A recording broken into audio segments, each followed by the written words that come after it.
AI has been all around us for a decade or more. If you use Google Search or Translate or Maps or Gmail, you've been using AI. It's just come out from behind the curtain. So people now feel it in the instantiation of these chatbots now. But it has actually been improving the way we live for quite a while. I think we're already seeing how AI is helping with forest fire detection and early lung cancer screening. We've seen at the Mass General very recently, really impressive success rates. But if that's our goal, we need to be very intentional now, build backwards and make sure, are those cancer detection rates equally successful among different populations? When it comes to AI, we are seeing this moment where we're thinking a lot about, and the public conversation that's happening right now is so important. Where are the limits of where openness where is it competing with safety and national security? From now and going forward indefinitely, this issue of open versus closed, in my view, will be the defining issue of a lot of these AI policy debates, because it is run headlong into the national security concerns of major states, including, and especially the United States.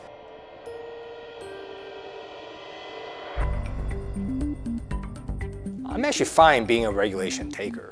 So one of the things that legislators do, right, is we see what other jurisdictions do, and if it works well, we will copy it. If it doesn't work well, we won't. And so another reason for this commission is we can actually look at what other jurisdictions are doing, and the bill actually charges the commission with looking at the existing framework that's already in place. And in addition, I think it's helpful to have experts who think about this all the time, advise members of Congress, who I'm going to tell you, most of them don't walk around thinking about AI. The world is watching right now. There is a huge amount of interest. And frankly, because the United States tends to lead in innovation, and it's much easier to build a company to scale in the United States than it is in Europe. I would say that what we need is expertise within government for the kind of regulatory infrastructure that we have in place to be able to manage the transition to an AI-driven economy effectively.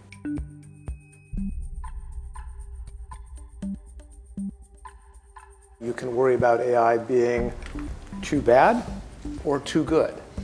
And either of those could erode social trust. The shift right now is significant. It's critical. We've heard several of the panelists talk about bad AI, and how to mitigate that is bringing diverse ideas, diverse people, people from diverse backgrounds to the conversation. Some of these fears about the singularity, overcoming human capabilities and all that, are overblown. Here's what we learned. The threat of mass unemployment is, I think, overdone. The estimate was that we would see global unemployment increase from roughly 8% now to 12%. It's going to be, something's going to happen, but it's not going to be cataclysmic. If our data are right, and I think it's reasonable, because what's going to happen is jobs are going to upgrade for the most part, and there's a whole bunch of jobs that we don't even understand yet. There's no lack of work out there. A number of professions are going to be more efficient using AI than they are now.